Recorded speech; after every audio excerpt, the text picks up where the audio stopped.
I was always a doubter of Harden. I understood two things. He needs the whistle. He reminds me of Karl Malone. He kind of needs the whistle, and you generally don't get it in the postseason. Yep. Refs step back, let the stars run the playoffs. But I watched him this year. Not only did his assists leap, they didn't need Durant when they went on that wild winning streak. And I thought, shit, he's not the best player. He's the most valuable player here. First, do you agree? And second, were you? I was surprised by that. Yeah. Were you? Well, I didn't like I always was a big James Harden fan. I did not like the way that he handled his departure from Houston. I think when your boss is calling you up, who gave you that huge contract, I answer the phone, you have to show up on time. And when he showed up, he was out of shape. So I didn't like, I thought that was a bad look for him. But ever since he's been in Brooklyn, and, you force your way out, and it's the same thing with Kevin Durant and Kyrie Irving. They come to New York, they know that there's only one result that's going to work and be satisfactory for everybody, including themselves, is winning. So the fact that James Harden forced his way out, it was an ugly divorce, obviously, the whole thing. But he came in, and you mentioned that run that he was on. When Kyrie had ghosted the team for about 2 weeks and Kevin Durant wasn't playing, I was saying on the air, James Harden is becoming the face of the team, or the beard of the team, if you will. He was playing so well. For me, it was Nikola Jokic and James Harden, 1-2, either way you want to put them, in MVP, because he was mostly playing with a lot of backups. And when you watch the Nets play now, he's usually the first guy that comes out among those three, because Steve Nash wants to stagger his stars, and he wants James Harden playing with most of that second group because he's unselfish. And when he needs to take over, he can. That to me has been the most surprising thing and most pleasant thing to watch from that group. They all have been unselfish. Now, Durant is just like a different level player altogether, but even Kyrie has kind of said, you know what, I know a lot's going to fall on me if we don't play well. And he has been very unselfish as well. Frank, I had a pretty good source that I trusted inside the Warrior organization. And he told me about a year ago, he said, man, they were walking on eggshells with Kevin for 3 years. He's just, he reminds me a little Aaron Rodgers. He's just a little sensitive, a little passive aggressive. He hears everything. They call it rabbit ears. So, and that's okay. Listen, man, everybody's different, but he can't just blow stuff off. He's not Brady. He that's just not who he is. He's not Steph. And when he was with the Warriors, I remember asking Lee Jenkins, who later got hired by the Clippers. I said, he was working for the crossover. Yeah. And I asked him, I said, do you think he'll stay? He said, don't use it on the air. But he said, he's a wanderer. And that's just who he is. And I don't think he's going to. And you didn't hear it from me. I can say that now. Yeah. How is Brooklyn the last stop? Can he be happy with two other stars? I mean, how does this play? What did it feel like to you this year being there? I think anything less than a championship, it'll be looked at as a failure. But, you watch the guy play, and he played 35 games during the regular season. I think I did most of them. And like you, we all know that he's a great player. But when you watch him that closely over time, you realize he never takes a bad shot. He's unselfish. He defends. He's a good teammate, the whole thing. To me, I somewhat related to LeBron when he went to Miami. And I think LeBron was surprised at the fans' reaction. I think Kevin Durant was surprised at the fans' reaction. And they get a little too caught up, and I'm a free agent. Yeah, you're allowed to do whatever you want. But fans are allowed to be upset with the move that you made. Because a lot of people felt, wow, you were on a really good team, and now you joined the best team. From the spirit of competition, it looks like you're taking the easy way out. Now, it worked out perfectly for him in terms of he won 2 championships, 2 finals MVPs. The last year, obviously, he blew out his Achilles, and that whole thing was messed up. But he never seemed happy.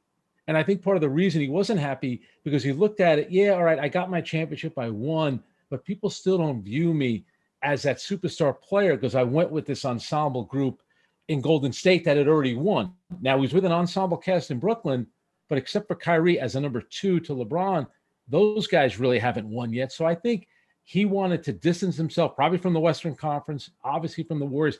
When he came to Brooklyn, I thought, you're really leaving Steph Curry and Klay Thompson? Like, you had a good thing going. I mean, you went through all this aggravation, but that's what he wanted to do. And I think the only misstep he has had, and I think he's handled himself very well. When you listen to him after games, he's got the box score in front of him. He knows why the team wins, why they lose. He's very smart when it comes to that.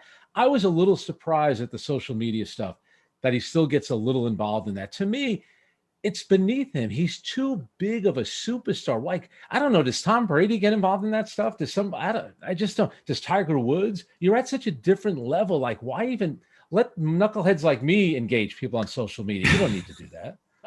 This is something I've talked about with young broadcasters. The more you grow, the less you should troll. Like, to your point, you're bigger. I always have this theory, Frank, on this. There's no money in our business playing defense. Yeah. All the money's on offense and content and writing and broadcasting. Same for these athletes. There's no money in Ben Wallace's game. There's a lot of money in Steph's game. One's great defensively. One plays no defense. Yeah. Score. Anytime Kevin's look bad, he's playing defense. Yeah. He's Yeah. And also, you're going to get, like, a guy in your position, you become so big, you're going to get killed by people, but that's your job is to give your opinion and things that you know. Now, the players, they have the direct access now to the consumer.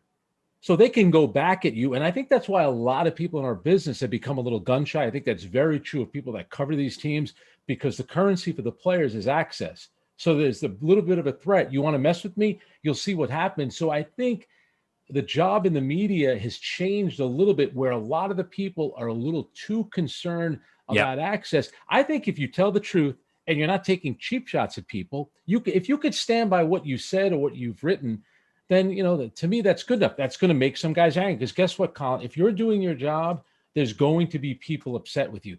Somebody told me that when I was covering the Mets a million years ago. He said, if everybody's happy with the work you're doing, you're probably not doing a good job. Yeah. If they do lose, let's say they get to the finals and they lose to a Vogel, or if they lost to a Doc Rivers, I do think there's an out. The out is, Steve Nash, come on, he's over his skis a little. I don't know he is over his skis. I know Steve, and I think he's really bright, but he is a first-year head coach. And if you're going up against Doc and Budenholzer and, I doubt Spoelstra at this point, but Spoelstra or Frank Vogel or Quinn Snyder, these are really high-end coaches. Are you concerned at all that Nash is a newbie and he's just not ready for the biggest room yet? Yeah. And you have to think about it. For him to leave your neck of the woods to come to Brooklyn in the dead of winter to coach a team, he's got a pretty good thing going on in Manhattan Beach. I would say this about Steve Nash. There was a moment this year, Colin, besides the fact that they used, I think it was 38 different starting lineups during the regular season. Now, it helps that most of the time you're going to pencil in one of those guys, but he did mix and match a lot of different guys. They had a game in January where they played the Detroit Pistons, and they had not been playing well defensively. And in that game, they completely fell apart. After the game, Steve called the team out, and he might have been less than 20 games into his career. And you know how it works. You got to pick your spots, because if you're going to be the kind of guy that calls out the players all the time, it's going to lose its impact. They're going to tune you out, so to speak. The fact that early in his career, he called them out, and really ever since that moment, a lot of things have changed for the team. Now, do I think it helps that he had the relationship with Kevin Durant in Golden State? So you have, the support of the number one guy on the team? Absolutely. But I do think with Mike D'Antoni on the bench, Ime Udoka, who has been in a lot of organizations, including the San Antonio Spurs, Jock Bowen, who's been a head coach in the league, is with the San Antonio Spurs. I think those guys, I think he's got a good support group. We will see, though, because you're right. Let's get to a close game, and it might not happen against the Boston Celtics. Let's see what happens in a close game with the Brooklyn Nets. Not just how Steve reacts to it, because there have been a couple of games with timeouts. He's still kind of learning on the fly. But how will the team respond? Who's going to be the guy that's going to take the big shot? Who's going to want the ball in his hands? We really haven't seen it from this group. To me, they've done just about everything except for that. I think, obviously, if you get KD, Harden, Kyrie, LeBron, AD in the finals, it's a win for the league. Yep. But it's an interesting conflict, Adam Silver. It's not great if three stars play together. Rarely. Three stars, one forces his way out of a team. There's really no chemistry, rookie coach, former player, and win the championship. The messaging to players is, shit, man, what am I doing here? I know. And I'll say this because I wasn't totally bothered by load management, but I grew up in a small town, Frank. So I could only afford to go to one NBA game a year with the Sonics. If I'd have shown up and Gus Williams wasn't playing and downtown Freddie Brown wasn't playing, like that ruins it for a little kid. And the Clippers losing last year was a middle finger at load management. It was, that shit don't play. You Yep. got to create chemistry. Silently, I think Adam Silver liked that. Yep. Because load management was becoming, it started having momentum with players, and then the chemistry failure in the Clippers put an end to it. But do you think there's a small part of Adam Silver that is concerned that if 3 stars meet, one forces his way out of Houston, they win the championship?